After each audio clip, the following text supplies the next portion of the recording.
the fact that the Joint Chiefs have said the military is for peace and the politicians aren't. That just shows you that this is not about whatever the politicians are saying it's about. This again is just another economic war. This has nothing to do with saving people or liberty or freedom. This is all about the United States retaining its economic hegemony in the world. That's all this is, right? Yeah, I mean, look, what do people say when they talk about why we need to arm Ukraine? They say, well, Ukraine was invaded, so it's our duty to defend them.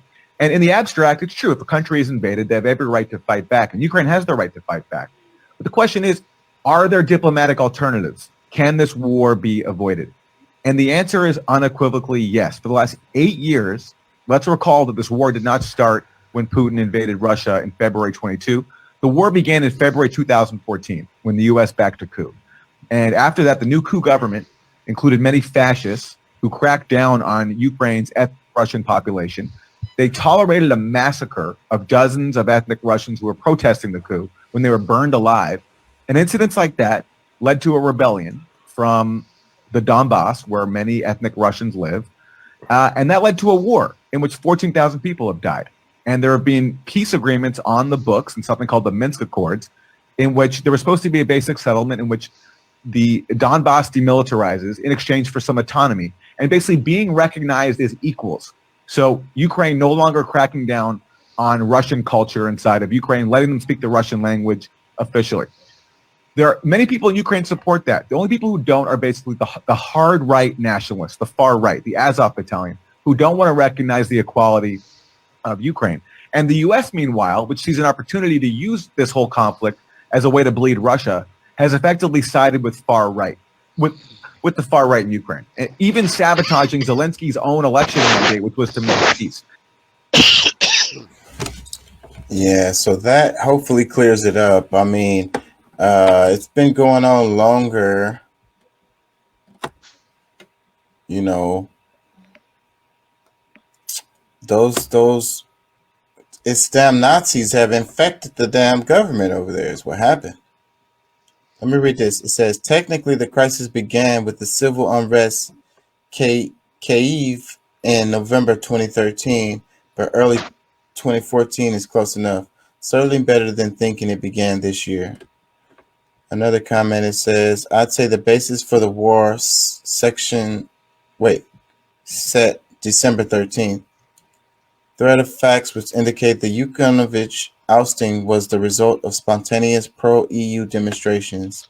IMO Ukraine. It says no, it was 2008, the Minsk Agreement. Another comment, it says the Gray Zone is a website founded by Max Blumenthal, a contributor to RT. So, Max Blumenthal went to RT Gala in Moscow in December 2015, hosted personally by Putin. Within days of coming back to the U.S., Blumenthal completely reversed his position on Syria and Russia and launched the Gray Zone. It couldn't be more obvious that Putin bought him. That's not true.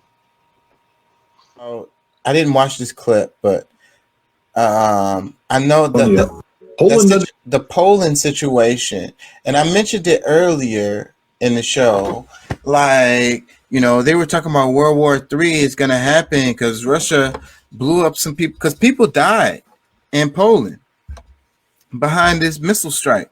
And then they were trying to blame it on Russia. Come to find out it wasn't Russia, it was Ukraine. And then they're saying, oh, it was an accident or whatever. So, but then I have to wonder about that, because if Russia said it was an accident, they would say, bullshit, it wasn't no accident. How you going to have an accident like that in wartime and shoot some people and kill some people that's in a whole nother country that's not even involved in the war at all? And so World War III, So, but if it's Ukraine, then they're like, oh, it was an accident. So, but then I have to wonder too, like, just like they would ask if Russia, if it was an accident, I got to wonder, was that an accident? Or did they do that to make it, hopefully make the, the global political environments think that it was Russia and lead into like a bigger war so that they could possibly win, so they can get help? Because if it does turn into like a World War III, then the actual efforts of Ukraine, them actually being able to win the war, is it going to matter as much? Because as long as they're aligned with the side that actually does win eventually, then they're going to get what they want for the most part, probably. But if they're alone and they're fighting against Russia, chances of them getting what they want is like slim to none. Under attack. I mean, to hear the way the Western media told the story, Poland was assaulted by Russia. A ballistic missile fired in an unprovoked act of aggression, which struck Polish territory, tragically taking the lives of 2 Polish citizens. Of course, that's not what happened. It was a Ukrainian S-300 surface-to-air missile, which somehow flew off track and ended up striking Polish soil. Ukraine, in a sense, attacked Poland. But that wasn't the narrative that was being pushed by the Ukrainian government or the Polish government, or indeed the governments of Latvia, Lithuania, and Estonia, or the Czech government early on as this story unfolded. No, it was Russia, and therefore NATO should rally around Ukraine and invoke Article 5. An attack against one, after all, is an attack against all. Or Article 4. This is a serious security issue that requires NATO's attention and perhaps NATO intervention. Unfortunately for those aforementioned countries, the big boys, the adults in NATO, understand that this is not the direction to be heading. They're the ones that are promoting a negotiated diplomatic off-ramp to the current conflict, putting pressure on the Zelensky government, which may be why the Zelensky government is putting pressure on NATO to intervene, because the clock's running out for Ukraine. Time's up. Next month, 200,000 Russian soldiers show up, organized into combat formations that Ukrainian military today is not capable of stopping. That's what's behind this attack. Ukraine trying to provoke NATO into intervening on its side before it's too late. This has been my 2-minute topic. Remember, knowledge is power. Poland under attack. Knowledge is power, baby. So the thing is, the headlines were there was an attack on Poland and it could be Russia. And then they screamed that shit. So, but then when the information came out that it wasn't, Russia at all, after an investigation or whatever, independent investigations from others outside, then it came out that, it was Ukraine. It was an accident. That's what they said. And it was kind of like, it wasn't a headline. It was like a freaking little footnote.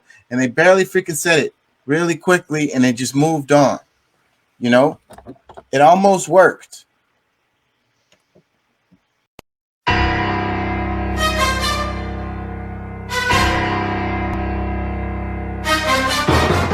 Do this one. A little bit of this freaking